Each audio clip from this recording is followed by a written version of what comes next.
Hey everybody, welcome to the D. Louise book series. I'm Christina Kristina. This is where we talk. I'm a series person. Oh my god. Um, I'm a series person. I like to read series books. I'm also into series TV shows like Star Trek Next Generation. I've been doing this for a couple months now. We are in season 4. We are on disc 3, and this is the last episode of disc 3. Next week we'll be starting on disc 4. We've done the final mission of Wesley Crusher. We cried our eyes out. We did the loss where Deanna loses her empathic ability for 24 hours and the world ends. We did Data's Day, seeing the day through Data's point of view.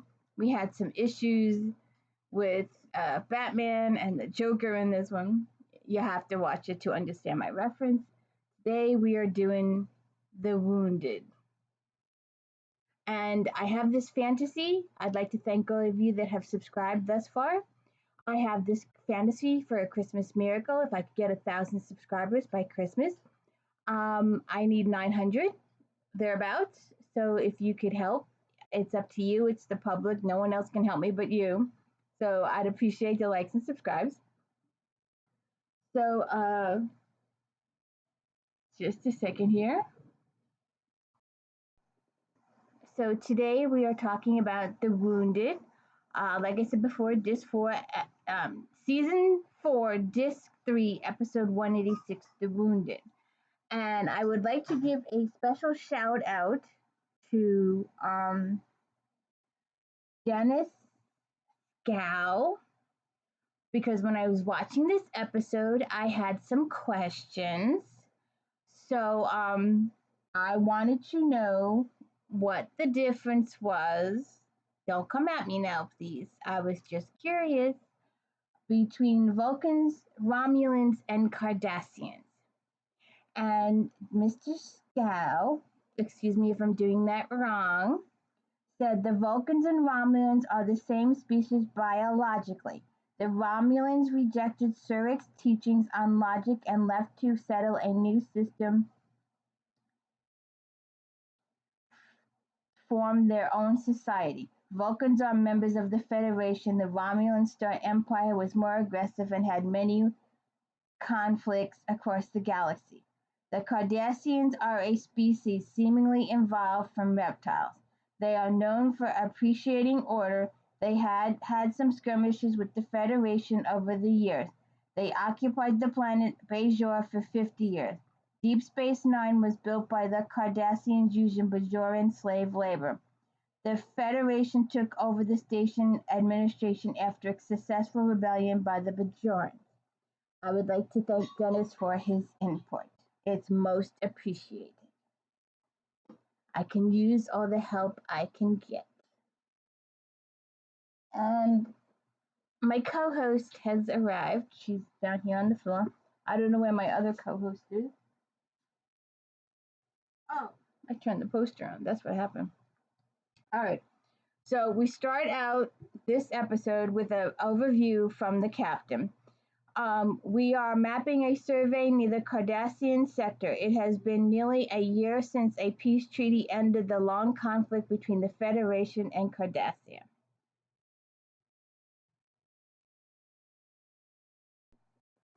I am telling you that I am missing Wesley Crusher and I am missing Ensign Allenby. I thought she was going to be a thing for a few more episodes until we got Ro, but apparently not so. We're trying out new people, and hey, you get bragging rights. Hey, I was on Star Trek, I was on camera. Some people have to turn their backs, pretend they're doing something on the things back there, but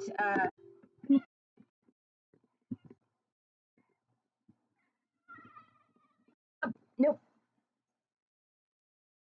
Come here. Come here. Sorry. So Data says, Captain, we are nearing the periphery of Sector 21. Would you stop eating the wires? Excuse me a minute. I just wanted you to know who I'm talking to. The rest of the video, if I'm talking to somebody, this is who I'm talking to. Just to give you a heads up. And if you want to see more of her little butt, join me on some of my book reviews. We're doing Janet Ivanovich this week. So, anyways, now that we've gotten that little introduction over, Captain, we are nearing the periphery of Sector 2150.3. Picard says, be on the lookout for a Cardassia patrol vessel. Mr. Worf, they should be hailing us soon. Riker says, even with the treaty, they're skittish about protecting their borders. Picard says, last time I was in this sector, I was on the Stargazer, running at warp speed ahead of a Cardassian warship.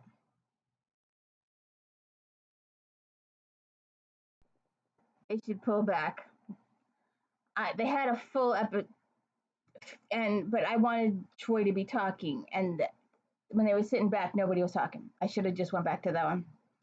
But I wanted to mention the Stargazer. Isn't that the one where Picard had the Ferengi problems? I just thought I'd throw that out there. So Troy says, running Captain, that's hard to believe. Picard said, believe it. I'd been sent to make preliminary overtures to a truce. I lowered my shields as a gesture of goodwill, but the Cardassians weren't impressed. They took out most of my weapons and damaged the impulse engines before I could regroup and run. Worf says, the Cardassians have no honor. I do not trust them. Troy says, they're our allies now, Worf. We have to trust them. Worf says, trust is earned and not given away. Picard says, well, I hope their scout vessel makes contact soon. It's not a good idea to stay too long on the Cardassian border without making your intentions known. So, does that look like Chinese food to you? It doesn't look all that, it just looks, I'm with him with this. We'll get to it in a minute. I'm showing a double shot. This is killing me. I would like to say that I'm happy that we have 2 episodes in a row featuring O'Brien. It's really nice to see Colomini on a couple of episodes and have such a very large role in the episodes. It's very cool that he's gotten 2 full episodes. It's nice to see him around. I've always said that he should be made a permanent member of the crew. But I heard somewhere, I don't know if it's true or not, that he opted not to be permanent, but then he became permanent on Deep Space Nine. So we'll see what that is. So him and Keiko got married last episode, if you remember, and she's feeding him her favorite breakfast, and like I showed you before, it's just like blech. I don't know about y'all, but bacon, eggs, pancakes, waffles, croissants, bagels. Good Lord. Anybody in New York, get me a bacon, egg, and cheese bagel. A Kaiser. On a Kaiser. Oh, good Lord. I miss it. So they're sitting down, and she's giving him this breakfast that looks like what I showed you. She says, he goes, what is it? And she says, it's kelp buds, plankton love, and sea berries. Sweetheart, I'm not a fish. Kiko says, it's very healthy. I had this for breakfast every morning when I was growing up. O'Brien's like, no oatmeal? No muffins? Corned beef and eggs? And Kiko's like, for breakfast? And he's like, uh-huh. I've been thinking you've introduced me to all the wonderful foods that you're accustomed to. I'd like to do the same. Isn't that what marriage is about, sharing? Kiko's like, what food? He's like, scalloped potatoes, mutton shanks, oxtails, cabbage. Kiko's like, that's heavy. Brian's like, no, you'll love it. I promise. I can still remember the aromas when my mother was cooking. Kiko's like, she cooked? He's like, yeah. She didn't believe in the replicators. She thought real food was more nutritious. O'Brien, Kiko says, she handled real meats, touched it, and cut it. O'Brien, like a chef. She was fantastic, of course. I'll have to use the replicator, but I'll make something special for you tonight. You'll love it, I promise. Kiko's like, okay. it's nice to see that they both feel the same way about each other's food. They should meet in the middle somewhere. But I think that she should be able to eat what she wants to eat, and he should be able to eat what he wants to eat. They've got to replicate it. Uh, it's not a big deal. It's not like you have to cook two separate full meals. I mean, even if you were cooking a big meal nowadays, you can always make one meat and two different vegetables by the small can if you're just two people, and you can each have your own vegetable or each have your own something. But with them, with the replicators, it should be massively easy to each make their own separate dish.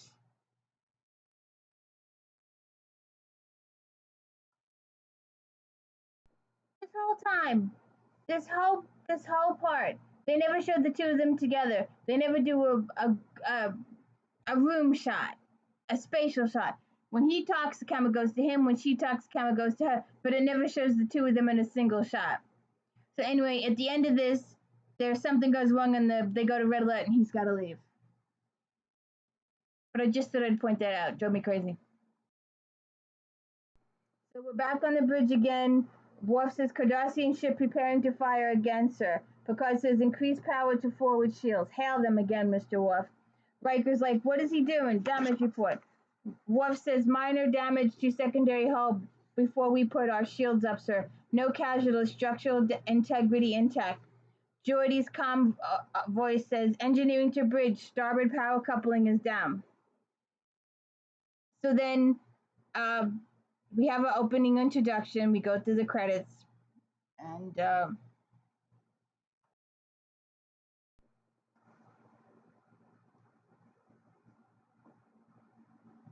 okay. So Picard says evasive action Delta sequence. Mr. Worf ready phasers. Data says data evasion plan initiated. Picard says Mr. Worf limit targets to engine and shields. Worf says aye, sir. Ready. Picard says fire. Data says direct hit, sir, and moderate damage to their aft shield generators. Picard says continue phaser fire. Data says multiple hits, power failure, and forward shields. Worf says Cardassian ship is standing down, sir. Picard says, let's see if they'll answer our hail now. Mr. Worf, frequency open, sir. Picard says, this is Captain Jean-Luc Picard of the Federation ship Enterprise.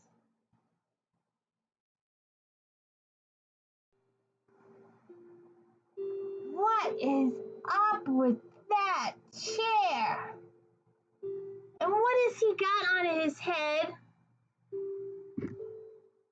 I'm just saying. Mr. Roboto, anybody? I don't know. That chair looks a little much. So, I don't know. Shoulder pads, anybody? So he opens talk. I am Gul Masset of the Cardassian ship Traeger. Picard says, why have you fired on us? Marset says, a curious question. In war, one attacks one enemies. Picard says, there is a treaty between our people.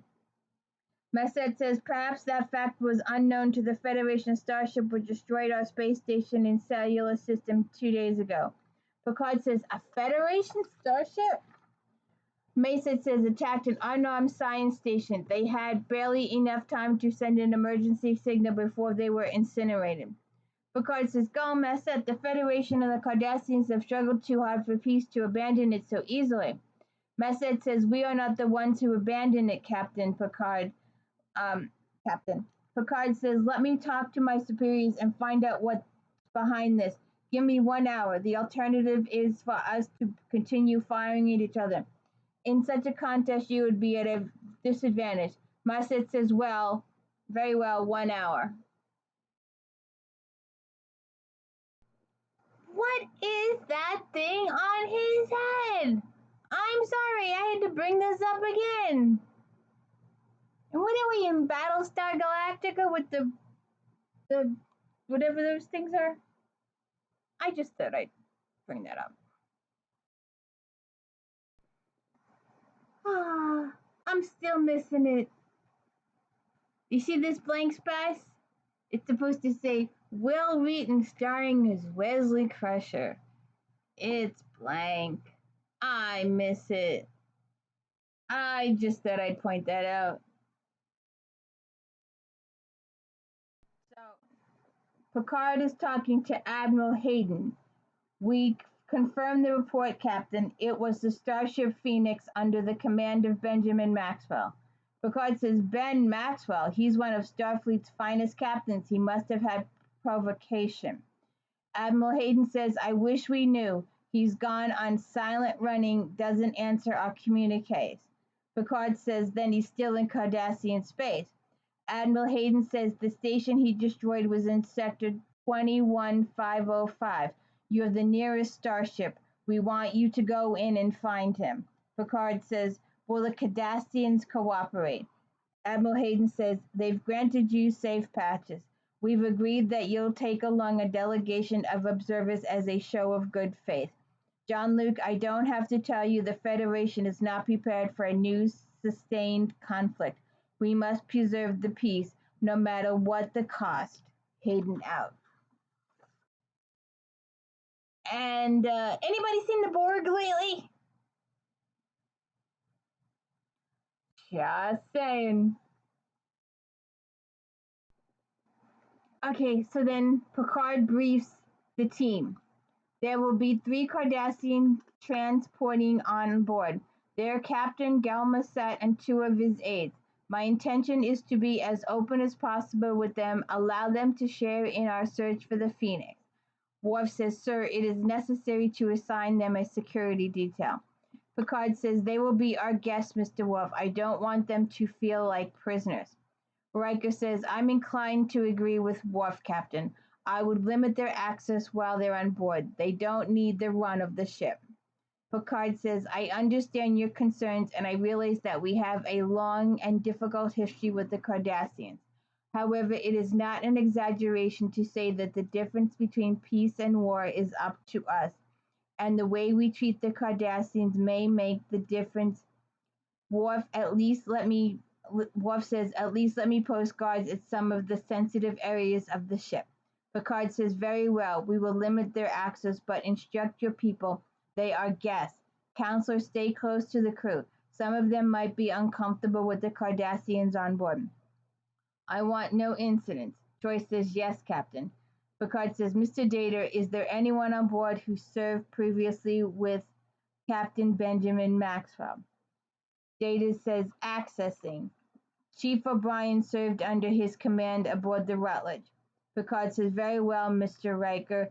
Counselor, you will greet our guests in the transporter room and advise Chief O'Brien that I will be calling on him. Riker says, yes, sir.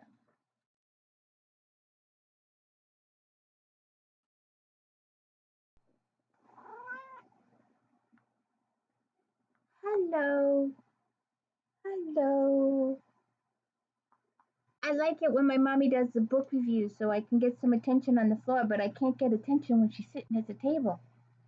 So I gotta do stuff all around her and do stuff to get in trouble so she'll pay attention to me instead of talking to you.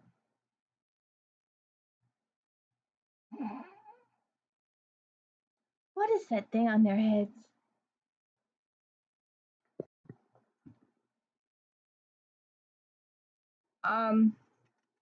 So they go to the transporter room. Riker and Troy enter. O'Brien is there. O'Brien says the delegation is ready to come aboard, sir. Riker says, I believe you served under Benjamin Maxwell. O'Brien says, Captain Maxwell, I'm proud to say I did. Riker says, it seems Maxwell has taken it upon himself to destroy a Cardassian space station. O'Brien says, if that's true, sir, there was a reason for it. I'd bank my life on that. Riker says, the captain may want to talk to you about him. Bring them aboard. So they beam them up. Riker says, welcome to the Enterprise. I am First Officer William Riker. This is Counselor Deanna Troy. Massett says, I am Gul Massett. My aides, Gillen Darrow and Gillen Telly. Riker says, our transporter chief, Mr. O'Brien.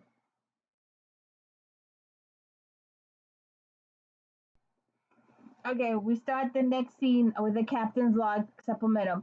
We have entered Cardassian territory and are proceeding in our quest to locate the Phoenix. Then we're in the observation land. Geordi says, With long-range sensors, we've been scanning a radius of 10 light years. We can effectively scan one sector in a day. Riker says we are scanning sector 21505 now. So far, no sign of the Phoenix. Masset says, in fact, you have no assurance that the ship is still in sector 21505. Riker says, in fact, we don't have any idea where it is, but the last known coordinates seem like a reasonable good place to start. Picard says, we would welcome any additional intelligence your forces could provide. Masset says, Captain, you can understand that we are skeptical. Do you expect us to believe that you are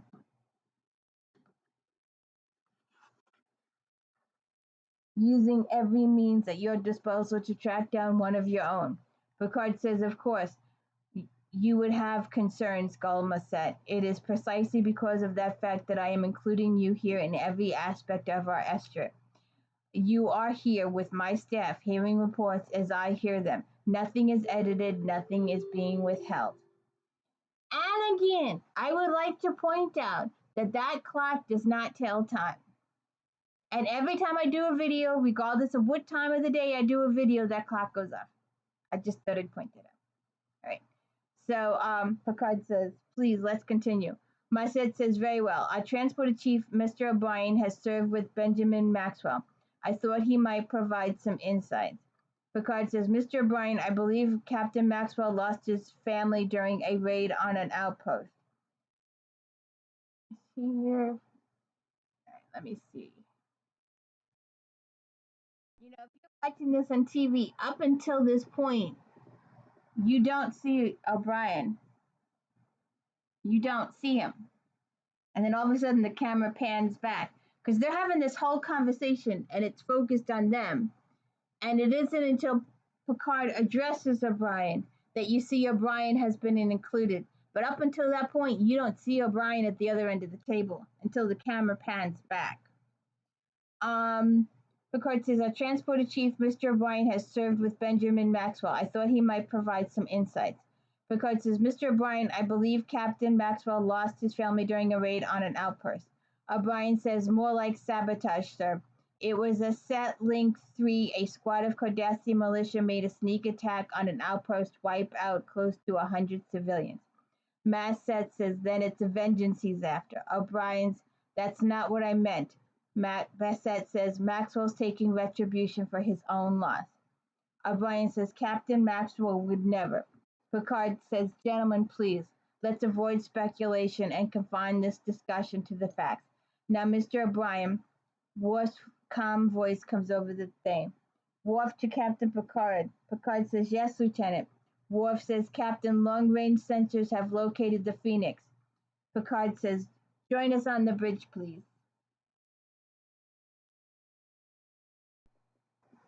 You know, I would have liked a group shot here.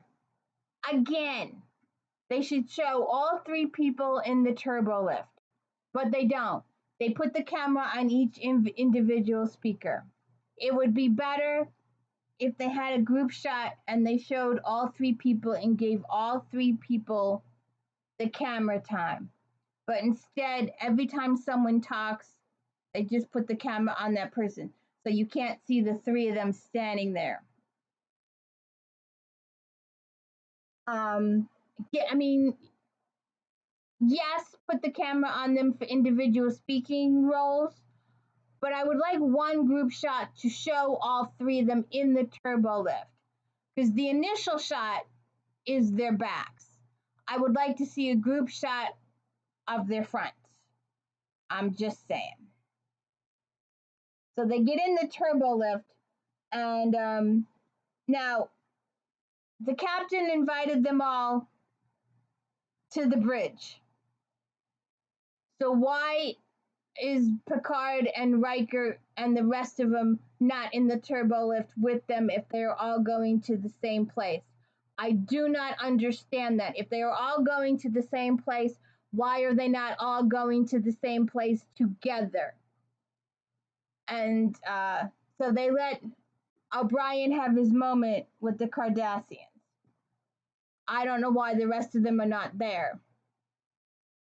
So O'Brien gets in and says, Deck 6. Darrow says, Deck 10. Your captain is most impressive.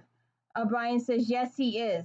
Darrow says, Chief O'Brien, the transporting system is still operating with active feed pattern buffers. I would like to talk to you about your technology. O'Brien says, I'll get you the Commander LaForge's approval on that. Darrow says, I understand. In the meantime, you're going to join us in 10 forward. Will you join us? O'Brien says, if my commander tells me to discuss the transporter with you, I will. If Captain Picard orders me to tell you everything I know about Ben Maxwell, I will. But who I choose to spend my free time, well, that's my business. And he's right. But he's got a chip on his shoulder, and he has a right to that chip, too. Look, I get the group shot I was looking for. I was wrong. I admit, I was wrong. There is a group shot of the three of them. I missed it. Sorry. Okay, so we're back on the bridge. Data says we have located the Phoenix in sector 21505. Picard says ensign set course warp 6. Mr. Worf send a message by subspace. Tell them to prepare rendezvous with us. Worf says yes, Captain. He's just ensign. There's no name. At least Allenby had a name. I just thought I'd mention that. So, Picard's message says, Captain, a suggestion. Picard says yes. Message says, we have a number of ships in sector 21505. If you give us more precise coordinates and the ship's coded transponder frequency, we could intercept Maxwell much more quickly than you. Picard says, I'm sure that's true. However, given the circumstances, I'd prefer to make the initial contact myself, as I'm sure you would if the situation were reversed. Masset says, time is crucial. You have a dangerous man out there with a huge arsenal at his command. If he's bent on revenge against my people, he must be stopped before he can do more damage.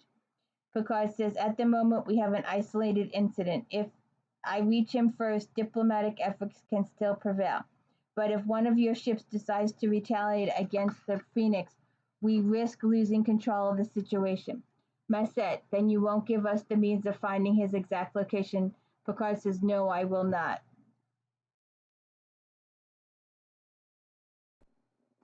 So, what do you think? Sliced potatoes, some celery, some mayonnaise. We got some good old potato salad. Now, if it's hot, I don't know, potatoes, cheese, or gratin type situation. What you think? Hey, it's better than whatever that was this morning. She doesn't look too pleased about it. I think she'd rather be eating the bean sprouts. But like I said before, she can eat what he wants. You know, she can eat what she wants, and he can eat what he wants. They have a replicator. It's not like they're going, 4-course meal. She's slaving over a stove all day.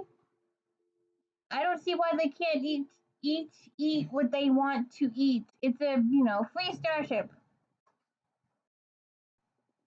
I got so messed up with the food I forgot what I was gonna say. Um, so he goes, there you are, potato casserole, a dish fit for a king. And he's singing. And she's like, what are you singing? And he goes, oh, that was just an old song a bunch of us used to sing together on the Rutledge. I haven't thought about it for years. Kiko says, what's it about? Brian says, oh, about war and glory. The minstrel boy to war is gone. In the ranks of death you will find him. His father's sword he has guarded, and his wild harp slung behind him. Captain Maxwell always liked that song. I guess all this business with him and the Cardassians brought it back. Sitting with the staff this morning, I could tell there were people in the room who still didn't like the Cardassians. Him. Kiko says, I imagine that's to be expected. He's like, you do? She's like, yeah, the last war lasted a long time. That takes its toll on people. What are these little black things? Brian says, capers. You had, lemon piccata chicken. That has capers in it, doesn't it?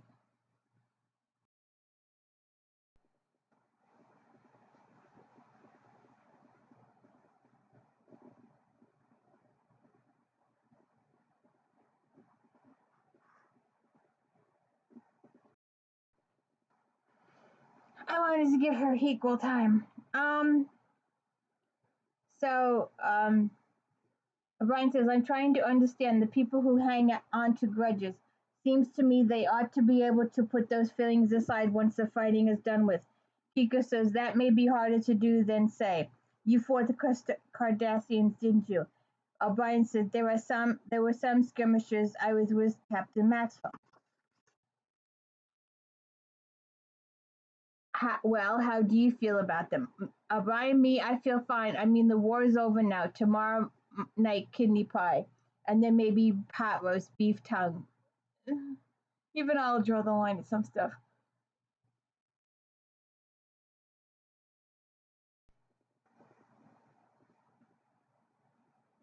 Okay, so we're back on the bridge again. Um, Picard says the pursuing ship is the Phoenix. Message says, and the others, Data, we believe it to be our Cardassian supply ship. Message says, how would you know that? Picard says, we are able to make that determination.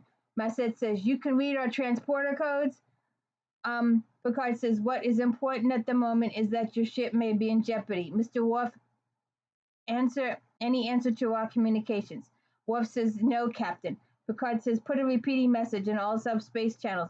Make it a priority one message communique.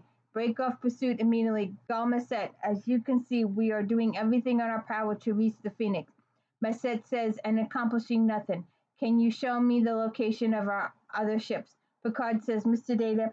Messet says, you see, we have warships which could intercept the Phoenix before it's too late. If you will give us the transponder frequency, or are you going to stand there and watch while our ship is destroyed?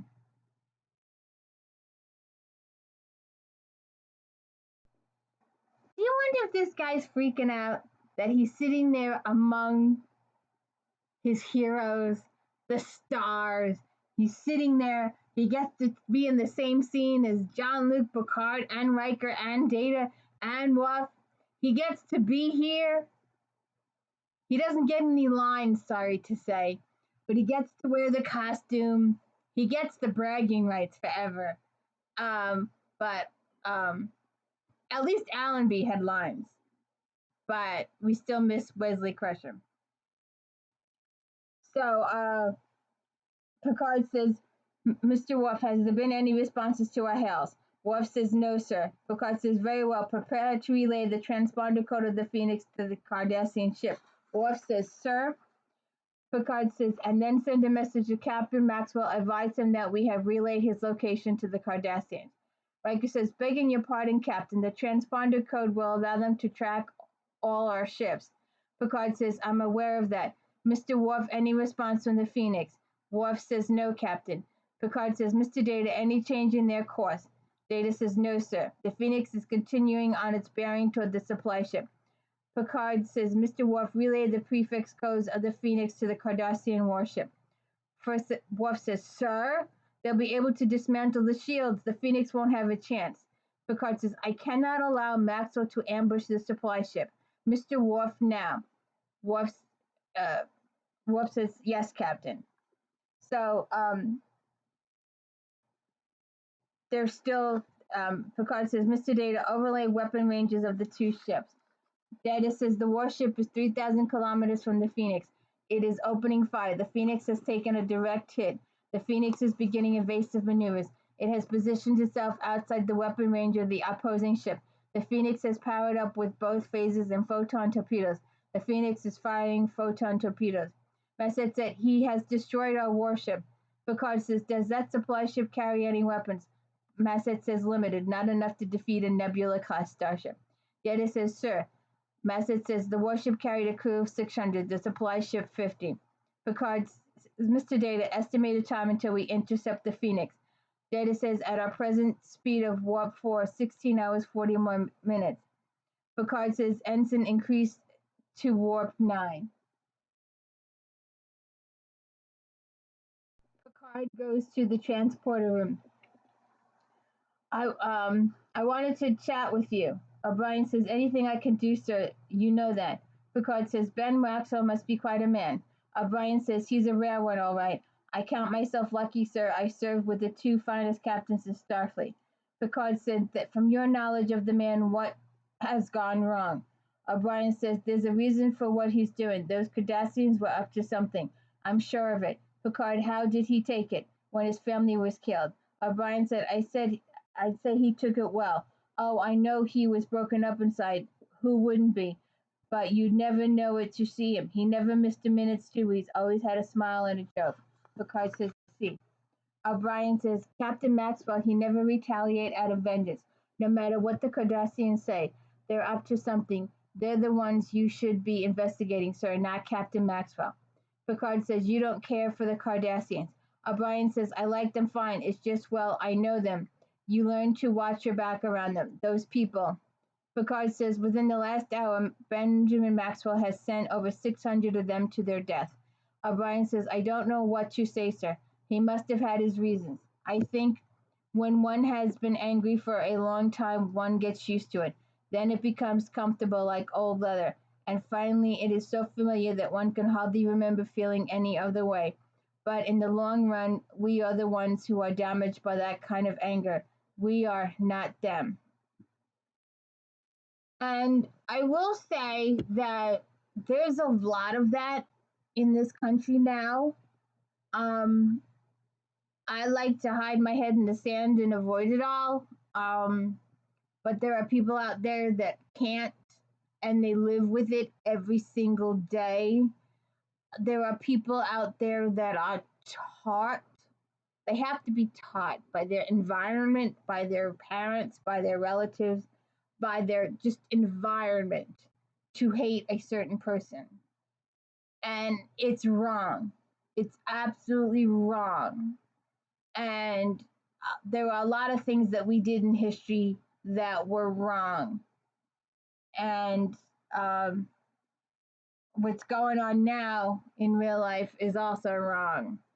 But there are people that firmly, absolutely believe that what this country did in the 17 and 1800s by going over to another continent and taking people from another continent and bringing them over here and enslaving them was right. And it wasn't. It was absolutely wrong. And sometimes I want to say, and I don't want to get too much into this because this is a sci fi show, but I often wonder if there is truly a God, why did he allow millions and millions of people to suffer the way they did? It just, and there's millions suffering now over there, but especially in Germany in the 40s and in the United States in the 17 and 1800s, the just to hate somebody because of their color or their race or their religion, that's wrong. That's their business. You have your own stuff, they have their own stuff. Everybody's entitled to their own stuff. There's no reason to get mad at somebody because they have their own stuff, their own thought processes, their own way of talking, their own way of dressing. That's their own. You have your own too. So, anyways, I shouldn't have got on my soapbox, but I think that there's some stuff that happens later on, I guess, with the Cardassians and deep space and I don't know, that kind of stuff. But there is stuff going on with Maxwell, and he has a right to be upset because of his family and stuff like that. But he can't take it out on people that were not involved. And it's hurtful when your boss told you to do something and it's unpleasant, but they told you to do this, and if you don't do this, then you will be punished. It's kind of a double-edged sword there, and it's not right, but we won't talk about that. So O'Brien goes to 10 forward. Wouldn't you have liked to have been an extra? Look at all the people that just had to sit there and talk to each other. and get paid for it. Wouldn't it be awesome? Get to wear a uniform, get to be on the show, get bragging rights to your friends. Oh my God. And sometimes, well, we'll leave that soapbox. Um, O'Brien says, mind if I join you? Dara says, you want another? O'Brien says, never could develop taste for it. Dara says, take some getting used to. O'Brien says, I wanted to say I owe you an apology. And I shouldn't have popped off like that in the turbo lift. Dara says, I think this is hard on all of us. I know I'll be happy when I'm back on my own ship. O'Brien says, I figure that's true. I hadn't thought of it like that. I was on Selleck 3 with Captain Maxwell the morning after the massacre. We got there too late, of course. Almost everyone was dead. Dara said it was a terrible mistake. We were told the outpost was to be launching plays for a massive attack against us. O'Brien says the only people left alive in our outlying district of the settlement. I was sent there with a squad to reinforce them. Cardassians were advancing on us, moving through the streets, destroying, killing. I was with a group of women and children. When two Cardassian soldiers burst in, I stunned one, but the other jumped me. We struggled. One of the women threw me a phaser, and I fired. The phaser was set at maximum. The man just incinerated there before my eyes. I'd never killed anything before. I was a kid. I would worry about having to swat a mosquito. It's not you I hate, Cardassian. I hate what I've become because of you. And like I said, Joe Blow didn't go kill people. Well, sometimes they do. All right. But Joe Blow had a superior officer that told him to go do XYZ. But then you have people that go. It's the trouble is, and I don't want to get into it too much, but if a person wants to defend themselves, they can defend themselves. They don't need a machine gun. They can have a regular gun, but they don't need one of those zoomy things. They don't need to be able to shoot 100 bullets. The average person should not have a machine gun. It should be for military only. But it's just, if the problem is that if someone wants you dead, they can whatever happens to them afterwards, but you'll still be dead. And that's the sad part about it in this country, is that we can take measures to prevent their coming into schools, or they're going into office buildings, or doing all this crazy stuff they do, but they'll still do it. And so people are afraid to say stuff, because if they say something about somebody and it ends up in a lawsuit or something like that, everybody's afraid of everything. Everybody's afraid to say anything in this country. It's really horrible. I miss the days when I knew all my neighbors. I miss the day when I knew everybody's name. But people's gonna do what they're gonna do, and they're gonna have the feelings they're gonna have. Everybody has a right to their own feelings, their own beliefs, and stuff like that. But I feel that if you're angry at something, talk to a doctor, talk to a shrink, whatever. But don't take your anger out on innocent people that have nothing whatsoever to do with your circumstance. Don't kill somebody because you feel bad.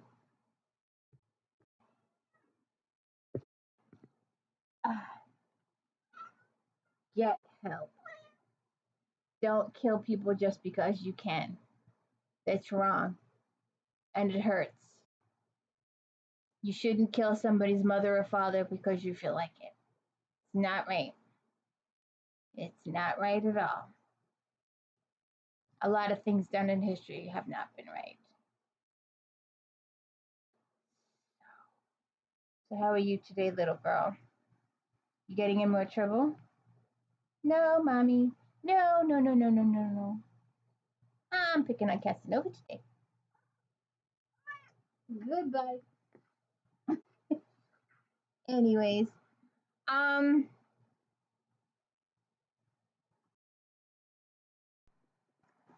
So Telly says, I will protest this Klingon. Worf says, Captain Picard. Picard says, Mr. Worf, you may release the man. Worf says he was found at computer station on deck 35 attempting to access information on our weapon systems. Telly says to Masset, I lied. Gulma said, I was studying the terminal interface systems. They are more efficient than ours. I have no idea what was in the files. Masset says, what business did you have going near one of their computers? Telly says, but Gull, Masset, I meant nothing. There was no harm done.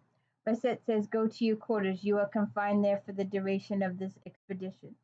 Telly says, as you wish, sir. Picard says, Mr. Worf, please accompany him. Worf's like, gladly. Cardassians related to the Bajorans much and Klingons much. They got the same. I mean, we'll know when Ro comes in, but doesn't Ro have this too going on with the. And the Klingons have that too going on a little bit. Well, the Klingons have more of it, but. Does it look like someone just squished their thumbprint in the guy's forehead? I just thought I'd bring that up. Bassett says, Captain, I deeply regret that my aide has done. You have my word that he will be disciplined upon my return. Picard says, you may take whatever action against him you feel is appropriate. I consider the matter closed. Bassett said, I'm not sure I would be so generous in your place. Captain says, thank you. Picard says, if there's to be a lasting peace, Gulma said, neither you nor I must allow any one man to undermine our efforts. Messet says there has always been those who crave war, who need it. I'm not one of them. I'm telling you, she's always going off. I am beginning to see neither are you. We have had our full measure. The lasting peace begins here with the two of us. Data's voice comes over the comm. Bridge to Captain Picard. Picard here. Data says, we have located the Phoenix location, sir. We will intercept in 22 minutes.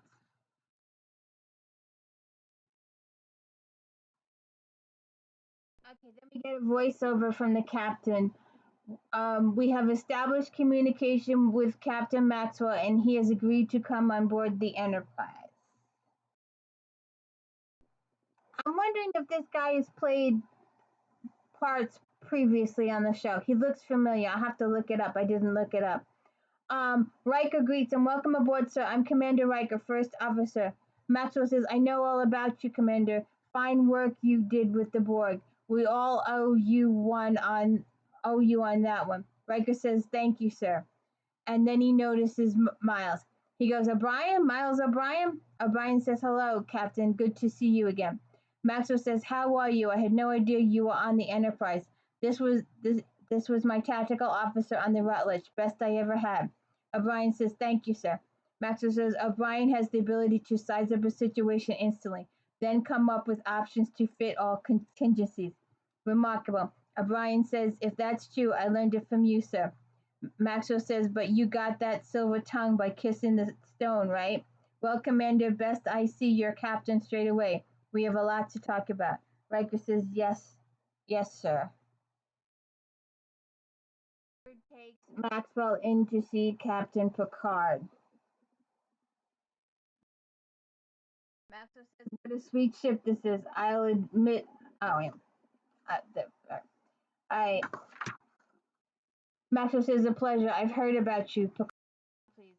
That will be all, Commander. Maxwell says, you must think I've gone mad. Picard says, that thought has occurred. Maxwell says, Picard, I have to tell you, I was grateful when I realized it was you Starfleet sent after me. Somebody who knows what it's really like out here. Picard says, I know nothing of out here that could justify what you've done. Maxwell says, then listen to this. The Cardassians are arming again. That so-called science station and military supply port. Picard says, how do you know that? Maxwell says, information has come my way. Picard says, from who? Where is your documentation? Maxwell says, you know these things work. You see things, you hear things, you can add them up, and you know damn well what's going on. Picard says, in other words, you have no documentation. Maxwell says, I know what they're doing. I can smell it. There's no good reason for a science station in this cellular system, but it's a hell of a strategic site for military transport station to a jumping off point into three Federation sectors. They're running supply ships back and forth, and nobody's going to tell me it's for scientific research. Picard says, whatever circumstances you believe you encountered, why didn't you notify Starfleet?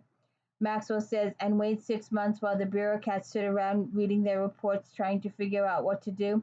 They don't know what's going on out here, but you should. Picard, you know what it's like to be under fire. Picard says you weren't under fire. Maxwell says lives are at stake. Picard says whose lives?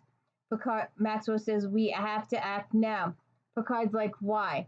Maxwell says it's smelly, musty in here, like a bureaucrat's office. To me, he smells like a racist. Maxwell, it's just because. It's just because their color. It's just because they look that way. It's just I don't like it. I don't like it at all. And there's too much of it in this country as there is. There's way too much of it in this country. Everybody has rights, and we have to work on keeping orange people out of office because orange people plan on killing people. And we don't need that in this uh, country. We don't need it in the world. We could use free health insurance, though. That'd be cool.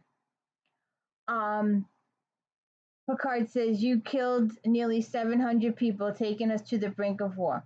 Maxwell says, I have prevented war, or at very least delayed it a good long time. The peace treaty was a ruse to give them breathing room, time to regroup. Picard says, and so you alone simply decided to dispose of the treaty. Maxwell says, I took the initiative. I did what had to be done. Picard said, what had to be done? For whom, Maxwell? Why does a man with your long, brilliant service suddenly abandon the fundamental principles that for all his life? I tell you what, I believe it was because of what they did to your wife and your children.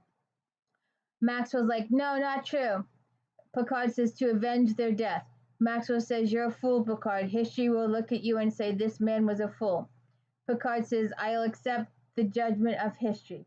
Maxwell says, when it becomes clear that the Cardassians have what the Cardassians have done, I will be vindicated. Picard says, what the Cardassians have or haven't done is irrelevant.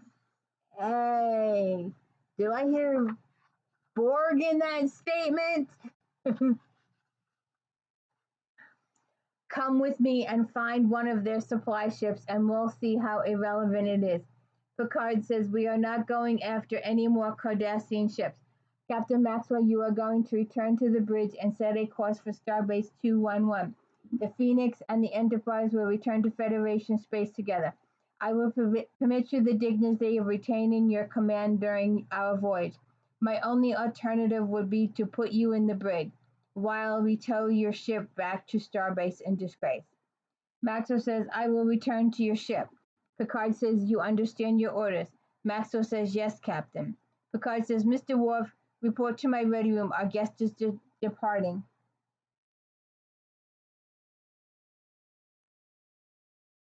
Then we get a voiceover. Captain's log supplemental with the Phoenix in close formation. We are proceeding directly to Starbase 211.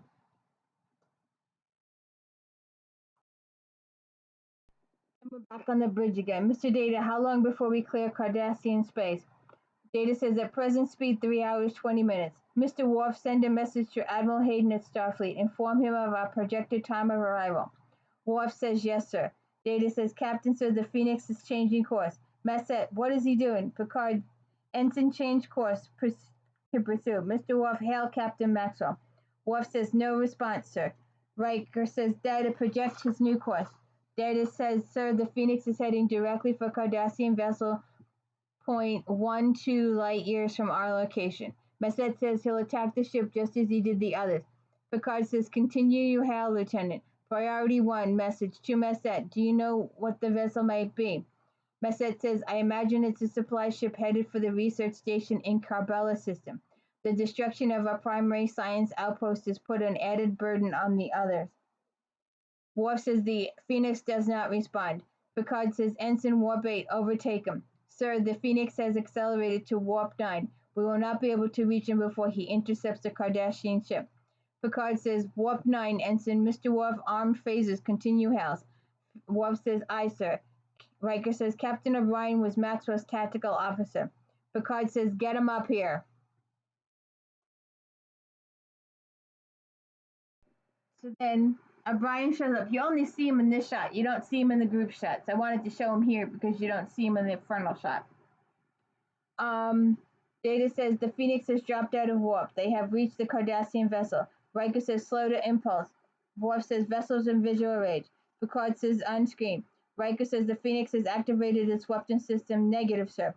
Phaser banks are not armed. Riker says, what about the Cardassians?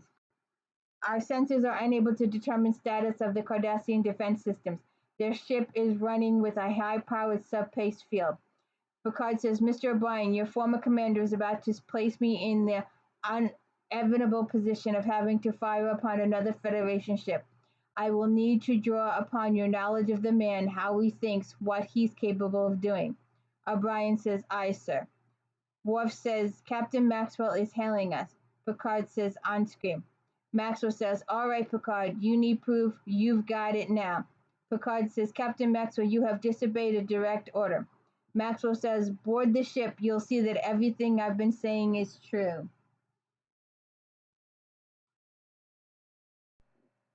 Picard says, the Cardassian ship will not be boarded. You will transport yourself aboard the Enterprise. Maxwell says, Picard, if you don't want board that ship, I'll destroy it.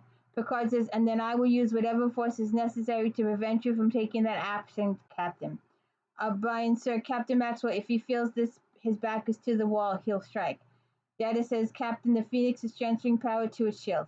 Worf says they're arming phasers, loading forward torpedoes. Right, Picard says, red alert, it appears you are correct, Mr. O'Brien. Picard says, ready phasers, load torpedoes. Worf says, phasers ready, loading forward and aft torpedoes.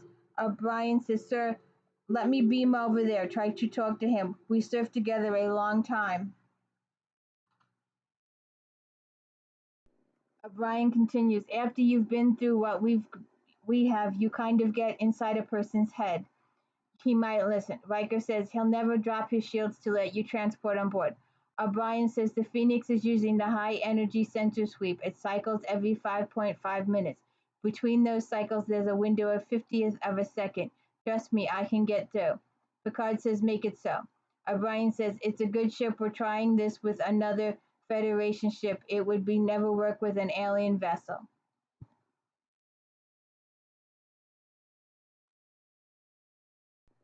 I didn't realize there was a whole. I didn't when I watched this through. I missed an entire scene. The entire scene was cut out.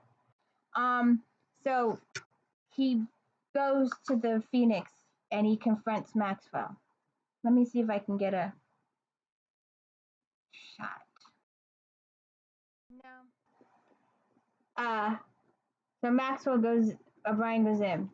How the devil did you get over here, O'Brien? I had the thought that if I talked to you, we could figure a way out of this mess. Maxwell, the way out of this is clear, O'Brien. Talk to Picard. Get him to board that damn ship. O'Brien says he won't do that, sir. Maxwell says, but he turned his weapon on a Federation starship to protect the enemy. I don't believe it. O'Brien says he will. You can count on it. Maxwell says, what the hell has happened to this war? O'Brien says, sir, there is no war. The war is over. Maxwell, you're wrong. The Cardassians live to make war. O'Brien says, that's what everybody thinks about the enemy. That's probably what they think about us. Maxwell says, we're not the same at all. We do not start wars. We do not make surprise attacks on manned outposts. We do not butcher women and children in their homes. Children who never got the chance to grow up. You were on Setlik with me. You saw what they did. O'Brien says, yes, sir. Maxwell says, what was the name of the fellow who hung you like a puppy? O'Brien says, Will Cadence, Stompy. Stompy, as cool under fire as a mountain lake. Yes, sir. He died at Setlik, didn't he? Yes, sir. What was the song like? The one he always liked. The one I liked. O'Brien says, the Minstrel Boy to war is gone. In the ranks of dance you'll find him. And they sing. And then Maxwell says, I'm not going to win this, am I, Chief? O'Brien says, no, sir. Maxwell says, To the bridge. Stand down all weapons. And a voice says, "Aye, sir." When we return, we get a captain's log medal. Maxwell has turned his ship over to his first officer and is transported aboard the Enterprise. I have confined him to quarters for the return voyage. O'Brien says, "I'd like to say that he's a good man, sir. What he did was terribly wrong. I know that now. But I'm still proud to have served with him." Picard says, "Thank you, Mr. O'Brien. Well done. That'll be all." And then he's talking with Massette, and Massette says his loyalty is admirable, even if it's misplaced. Picard says, "The loyalty you would so quickly dismiss does not come easily to my people. Gulma said, you have much to learn about us. Benjamin Maxwell earned the loyalty of those who served with him. In war, he was twice honored with Federation's highest citation for his courage and valor. And if he could not find a role for him in peace, we can pity him, but we shall not dismiss him." Messet says, "You are welcome to your opinion, Captain. I am for once grateful he is under lock and key." I'm trying to figure out whose point of view I should do this for, um, the captain's or his. Maybe we'll do the captain. Let's start with this. Picard says, "Oh, one more thing, Masset. Maxwell was right. Those ships weren't carrying scientific equipment, were they? A research station within arm's reach of 3 Federation sectors, cargo ships running with high-energy subspace fields that jam sensors."